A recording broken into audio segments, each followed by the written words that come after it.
Shane Owens hadn't planned on trick or treating that night. He didn't even own a proper costume. But when his 6-year-old daughter Frankie tugged on his sleeve with those big brown eyes and her homemade fairy wings, he caved faster than he'd ever admit. "Daddy, we have to go," she whispered, clinging to his hand as they walked down the leaf-covered sidewalk of Crest Hill Lane. "Mrs. Turner said the big houses give out the full-size candy bars." "Full size, huh?" Shane raised an eyebrow. "Well then, I guess we better knock on those doors before the goblins get there first." He held her hand tighter as they neared the towering mansion on the corner. It looked like a castle compared to the run-down apartment building they lived in across the city. The house was glowing with soft orange lights, jack-o'-lanterns lined the stone steps, and a gated driveway led to a sleek silver car that probably cost triple what he made in a year. Frankie gasped, "Daddy, look, they even have fog." He chuckled, watching the artificial mist swirl around their feet. "Let's try this one, kiddo." They walked up to the door, and before Shane could even knock, it opened. A woman stood there, dressed in a sleek black jumpsuit that made her look like Catwoman, except way classier and way more intimidating. Her dark hair was pulled into a low ponytail, and her sharp brown eyes locked onto Shane's like she hadn't expected to see him there. "Trick or treat," Frankie chirped, holding up her glittery pumpkin bucket. The woman blinked, then smiled. It was warm, surprisingly warm for someone with a house like that. "Well, aren't you the most beautiful fairy I've ever seen?" she said, kneeling to drop candy into the bucket. "Take as much as you want, sweetie." Frankie gasped, "Really?" "Absolutely." As Frankie selected her loot, Shane cleared his throat. "Thanks, nice house. We're not from around here, just visiting." The woman tilted her head. Visiting or trick or treating in the rich neighborhood. He laughed, rubbing the back of his neck. "A little of both." She looked at him for a beat longer than necessary, eyes flicking to his fraying hoodie, the way his jeans were patched at the knee, the hand-me-down sneakers. "I'm Olivia Grant," she said, standing upright again, brushing invisible lint from her sleeve. "Shane Owens, and this is Frankie." Frankie waved with her candy-filled hand. "This is the best house ever." Olivia crouched again. "You know what? I think you deserve something extra." She disappeared into the house for a second, then returned with a small plush unicorn and handed it to Frankie. Frankie squealed, "Thank you, Daddy, look." Shane's mouth parted. "You didn't have to." "I wanted to." Olivia gave him a glance that stirred something in his chest. "She's got a good heart, you can tell." He didn't know what to say to that. Compliments weren't something he was used to hearing, especially not from women who lived in million-dollar homes and probably had wine cellars bigger than his apartment. "Well, thanks, we should get moving. Don't want to miss out on the full-size bars down the street," he said, giving a half-smile. "Wait," Olivia stepped onto the porch. "You're not from around here, but you came out for her anyway. That's sweet." He shrugged. She wanted a night to feel like a normal kid. I couldn't say no. Olivia looked down at Frankie, then back at him. "You free tomorrow night?" Shane blinked. "What?" "I'm hosting a charity Halloween gala. I have a few extra seats. It's nothing formal, just food, music, costumes. You and Frankie should come." He stared at her. "You don't even know me."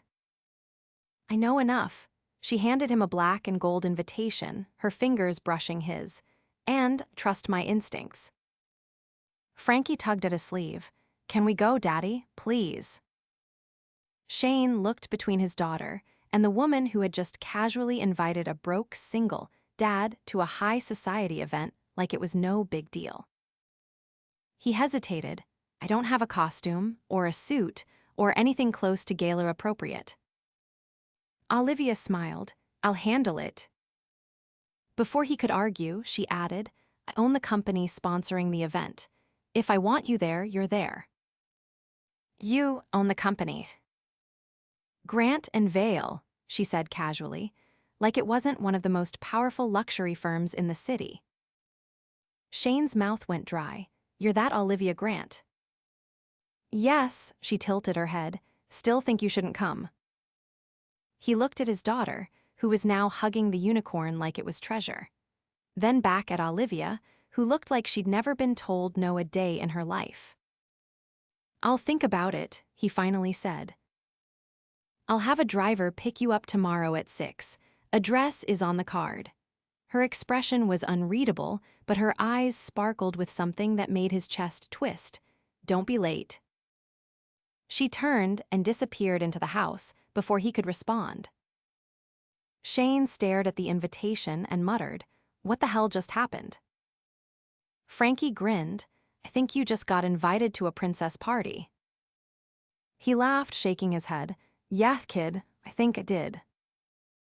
But as they walked back down the steps, Shane felt something strange in the center of his chest. Not fear, not nerves. Hope. He hadn't felt that in a long time. Shane adjusted the collar of the crisp navy jacket for the third time in 5 minutes, eyeing his reflection in the tinted back window of the sleek black car parked on the curb. The jacket wasn't his. Neither were the polished shoes, tailored slacks, or the soft white dress shirt that felt like it cost more than his monthly rent. He glanced at Frankie sitting beside him, her fairy wings replaced by a midnight blue tulle dress speckled with tiny stars and silver shoes that lit up when she tapped her toes. Her curls had been brushed into soft ringlets, and someone had even added a dusting of glitter to her cheeks. You look like a real princess, he said, unable to stop smiling. I feel like one, she whispered, eyes wide as they stared at the glowing building ahead. Is this a castle? Shane followed her gaze. The Grant and Vale event hall loomed before them like something out of a dream, all glass and marble, lit from within as if it held starlight. Valets in black suits ushered guests through golden doors, and a red carpet stretched from the curb like some kind of invitation to another world. A man in a headset opened the car door. Mr. Owens, MS Owens, MS, Grant is expecting you. Shane hesitated, then helped Frankie down. As they approached the entrance, a photographer turned their way, probably mistaking them for someone important. Shane instinctively stepped in front of Frankie, but she tugged his hand and posed proudly. Inside, the hall shimmered with gold chandeliers and candlelight. Tall arrangements of deep purple orchids and white roses lined the tables, while a string quartet played near the grand staircase. Servers in tuxedos passed by with trays of champagne and sparkling juice. "Daddy," Frankie breathed, "there's a chocolate fountain." "Of course there is," Shane muttered under his breath. From across the room, Olivia appeared. She hadn't dressed like Catwoman tonight. No, tonight she wore a midnight gown that hugged her body like it had been designed for her alone. Her earrings caught the light with every step, and her gaze locked onto Shane's like she was seeing something she hadn't expected. "You clean up better than I imagined," she said as she approached. Shane swallowed. "Didn't have much choice, did I?" "I said I'd handle it." He gestured to Frankie. "You didn't have to go all out for her." "I didn't do it for her," Olivia said softly. "I did it for you." Before he could answer, a man in a silver mask approached. "Olivia, the governor's on his way. They're asking for you upstairs." She didn't look away from Shane. "Tell them to wait 10 minutes. The man blinked. 10. "Yes, thank you." As he walked off, Olivia turned back to Shane. "You don't like being here." He laughed under his breath. "I think it's pretty obvious I don't belong." She studied him. "You belong more than half the people in this room. They inherited their names. You earned yours." "You don't know my name." "I know enough of it to invite you into my world." Frankie tugged on Shane's jacket. "Daddy, can I go see the fountain?" Olivia leaned down. Mara will take you, she's right over there. A young woman in a lavender dress stepped forward, smiling warmly. Shane hesitated. Olivia read his concern instantly. She works for me, she said. She's got a younger sister. Frankie's in good hands. He nodded slowly, watching as his daughter took Mara's hand and skipped toward the dessert table, already talking a mile a minute. All right, he said, adjusting his sleeves. You've got me alone. What's the real reason I'm here? Olivia raised a brow. You think I have an angle. I think people like you don't do anything without one. That made her laugh, something low and unexpected. Fair enough, she said. I suppose wanted to see what kind of man brings his daughter to Crest Hill Lane with nothing but a hoodie and hope. You already saw that. No, I saw a glimpse. I wanted to know the rest. Shane folded his arms. And what do you think you've learned? That you're stubborn, protective, and you have no idea what to do when someone sees you. Her words hit harder than he expected. I'm not some charity case. I never said you were. He looked away toward the windows stretching up to the ceiling. Most people in this world, they look right through me. I'm not most people. He didn't answer.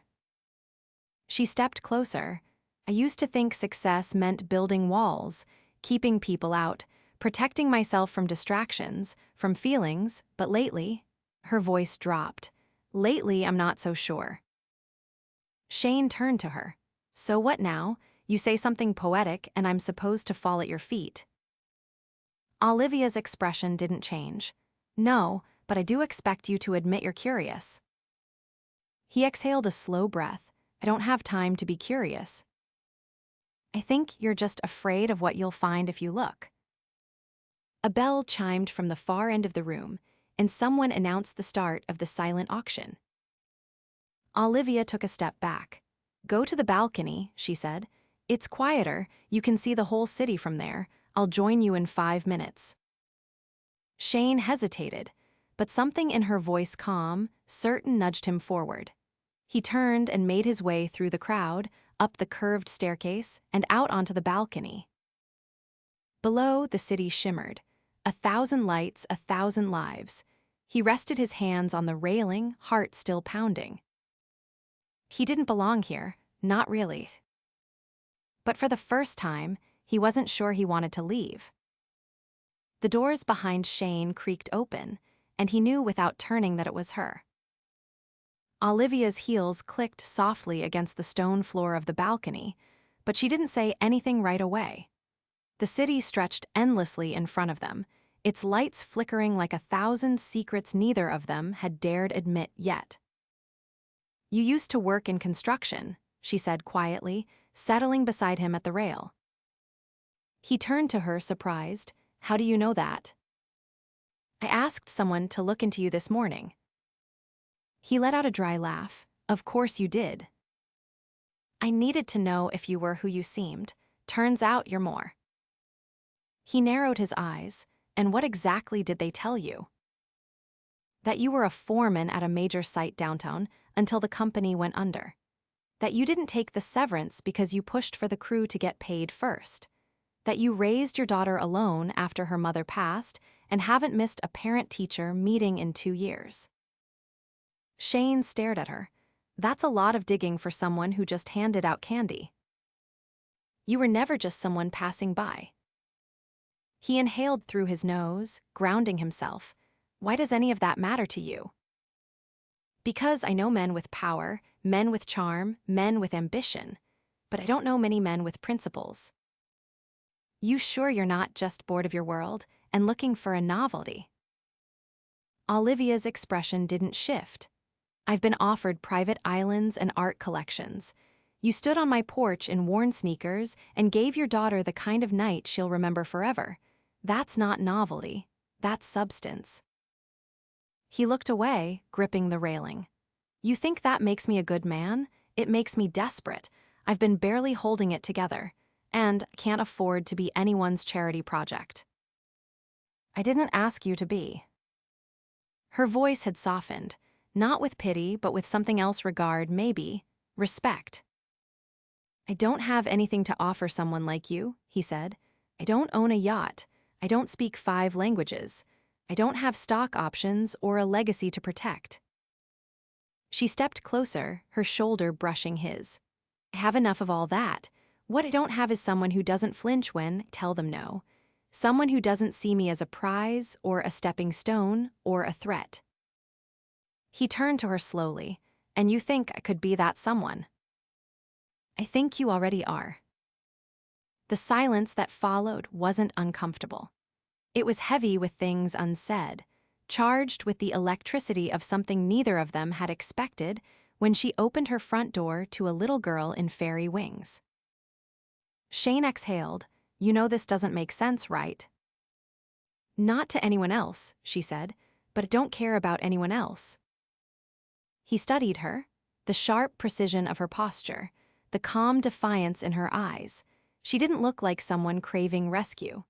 She looked like someone who had built an empire from the ground up and was unafraid to invite someone into it if they had the courage to walk through the gates. "I don't know if I'm brave enough for this," he admitted. "Then let me be brave for both of us," she said. The door behind them opened again. The sound of laughter drifted in, and then Frankie's voice rang out, high and delighted. "Daddy, I got strawberries dipped in chocolate and they have gold on them." Shane turned just in time to see her bounding across the room, a tiny napkin in her hand with one glistening strawberry balanced on it like treasure. "She made a friend," Olivia said beside him, "the little girl of one of my board members. I think they're planning to start a detective agency." He smiled despite himself. She's always been good at making allies fast. "Must get that from her father."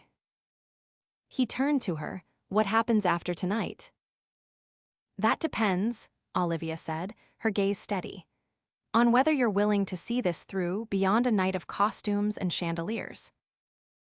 Shane looked around at the glittering hall behind them, the city sprawling ahead, and the woman beside him who had every reason to walk past a man like him and hadn't. "I'm not asking for anything I can't give," he said, "but I don't do halfway. If I'm in, I'm all in." "I wouldn't want anything less." Frankie reached them, holding up the strawberry. "Daddy, try it. It tastes like magic." He crouched, taking the small treat with a smile. "Then I better not let it melt." She looked at Olivia shyly. "Are you a princess for real?" Olivia knelt beside her, her dress pooling gently around her.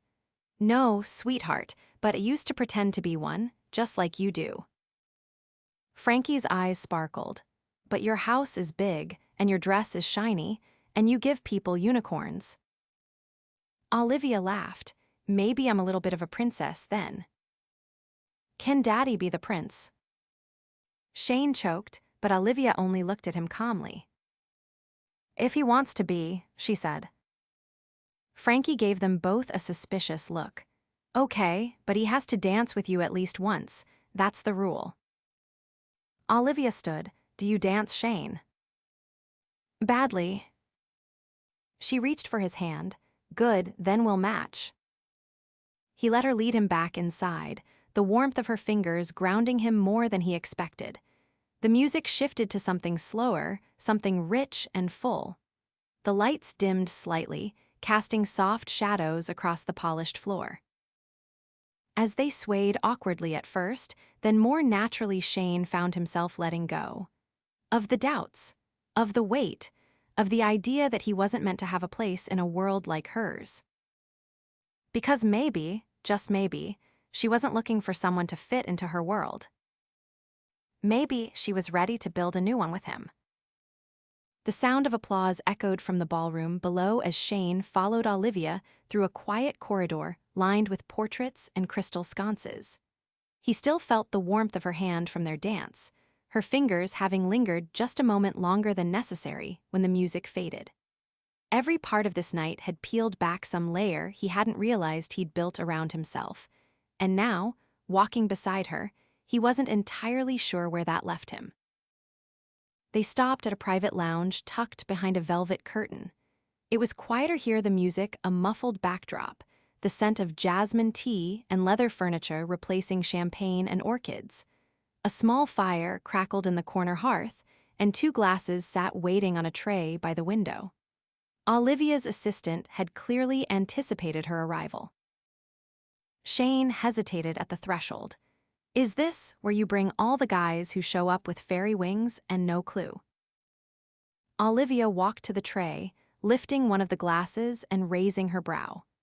You think I make a habit of inviting strangers to my events and dressing their children like constellations? He stepped inside, lips twitching. Wouldn't surprise me, you do seem to like control. I like intention, she corrected, handing him the second glass. There's a difference. He studied her, this time without the distractions of chandeliers and crowds. So be intentional with me now. What happens after tonight? I've been thinking about that, she said, moving toward the fire. About what it would mean to let someone see the parts of my life I don't present to the board or the press. He sat across from her in a deep leather chair, swirling the drink she'd given him. You mean the parts without the power suits and perfect lighting? She nodded slowly. The part where I wake up at 4 to review forecasts because I'm afraid of losing everything I built. The part where I cancel vacations because I don't know how to stop moving. The part where I don't trust easily because I've spent years being told I'm only valuable when I'm invulnerable. He set the glass down, untouched. You invited me here because you wanted someone outside of all that. Was this about seeing if I could handle your world or about whether you could step out of it? Olivia rested her elbows on her knees, gaze steady. Maybe both, but now I'm starting to think it was never about who can handle who. Maybe it's about who's willing to change. Shane leaned forward, voice low. I don't know what this looks like. I've never had a woman hand me her world and ask if I want to stay. I'm not handing you anything. Her voice was firm but not unkind. I'm asking if you want to build something new with me, something that doesn't look like yours or mine, something that fits us both. He let that settle in the space between them. I don't come with clean lines and easy answers, he warned. I get overwhelmed. I miss things sometimes. I've spent so long surviving I've forgotten how to want more. She reached out, her hand resting over his. Then let's start small, wanting a little more together. The door behind them opened, and Mara stepped in with Frankie perched on her hip, cheeks flushed from sugar and excitement. We were about to head out, Mara said gently. Just wanted to say goodnight. Frankie squirmed down and ran to Shane, arms wrapping around his waist. Best night ever. He hugged her tight, eyes closing for a second. When he opened them, Olivia was kneeling beside Frankie again. Did you know your dad can dance? Olivia asked, her tone conspiratorial. Frankie gasped, no way. Oh, he can. I saw it with my own eyes. Frankie looked up at Shane, incredulous. You never dance at home. Guess I needed the right music, he said, glancing at Olivia. She stood, brushing her hands on her skirt. I'll walk you out. The 4 of them moved through the hall, past the glittering remnants of the gala. Most of the guests had gone. Staff were clearing tables, and the quartet had long since packed up. Outside, the air was cooler now. Crisp, the kind of night where you could see your breath if you stood still long enough. The car waited at the curb, the driver already holding the rear door open. Shane turned to Olivia. This doesn't have to end here. She tucked a strand of hair behind her ear. I wasn't planning on letting it. He nodded, then I'll call you. No, she said, stepping closer. Come back tomorrow. I make breakfast every Sunday, usually alone. I think it's time that changed. Frankie tugged on his coat. Can we, Daddy? Can we come back? He looked between them, his daughter glowing with joy. And the woman who had somehow turned a chance encounter into a door he hadn't known he was allowed to walk through. He bent down to Frankie's level. Only if you promise not to ask me to dance again. She giggled, no promises. He straightened, eyes on Olivia. We'll be there. She leaned in and kissed his cheek, not hurried or uncertain, but like it belonged there, like it had always been meant to happen. Good night, Shane. Good night, Olivia. He stepped into the car, pulling Frankie in beside him. As the door closed and the vehicle pulled away from the curb, he looked back once and saw her still standing there, arms folded, smile soft, watching them leave like she already knew they'd come back. And he would. Because for the first time in a long time, Shane Owens wasn't just surviving. He was beginning something. Something real. Something that looked a lot like love. The scent of cinnamon and warm maple syrup drifted through the air as Shane stepped into Olivia's kitchen the next morning, Frankie's hand in his. Natural light poured in through the tall windows, casting a golden glow over the polished stone counters and pale oak cabinets. A stack of pancakes sizzled on the griddle, and a French press sat waiting beside a bowl of fresh strawberries. Olivia stood at the stove barefoot, wearing dark jeans and a soft cream sweater that made her look impossibly relaxed, like she belonged there not just in the house, but in this moment with them. Frankie ran ahead. Do you have sprinkles? Olivia didn't turn from the pan. Top drawer by the fridge. Frankie darted over, humming as she pulled out a glass jar filled with rainbow sprinkles and began decorating her pancakes like an artist with a blank canvas. Shane leaned against the doorframe, watching quietly. I wasn't sure if you'd come, Olivia said without looking at him. You told me not to be late, he replied. She finally faced him, and you listened. I'm a fast learner. She handed him a plate. Good, because I'm not used to someone showing up when it counts. He took the plate from her, their fingers brushing briefly. I think we're both learning what it means to show up. They sat around the table, Frankie chattering between bites about the detective agency she was forming with her new friend and how they were going to solve real crimes, like who kept stealing the teacher's red pens at school. Shane let Olivia pour him coffee. You make it strong. I have to. It's the only thing that keeps me sane during board meetings. He took a sip and raised an eyebrow. You sure this isn't jet fuel? She laughed, a real one, the kind that softened the sharp edges he'd seen when they first met. I like to stay alert. After breakfast, Olivia sent Frankie off with Mara to the nearby park, promising to meet them there in an hour. Once the door closed behind them, she turned to Shane with a strange look in her eyes. There's something I want to show you. He followed her up a flight of stairs he hadn't noticed before to a room tucked away behind a set of glass-paneled double doors. Inside was a space unlike any other in the house. No marble, no sleek surfaces, just soft rugs, stacks of books, and a dozen framed sketches pinned to the walls. Shane stepped inside slowly, his gaze drawn to a canvas on the easel. It showed a little girl in a crown made of paper, dancing in front of a city skyline. You drew this? Olivia nodded. I used to paint, before the company, before my father passed. I stopped when I convinced myself art wasn't useful. It's beautiful, Shane said, stepping closer. Why show me this? Because you're the first person who's made me want to pick up the brush again. He didn't speak for a moment, then turned to her. I'm not going to break your world, Olivia, but I also won't pretend to fit into it like a puzzle piece.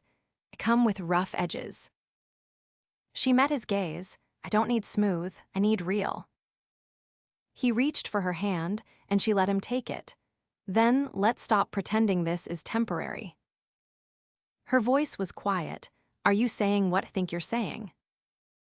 I'm saying I want in, not just for today or next week. I want to build something with you, something ours. She stepped closer, her hand rising to his chest. You're not afraid anymore.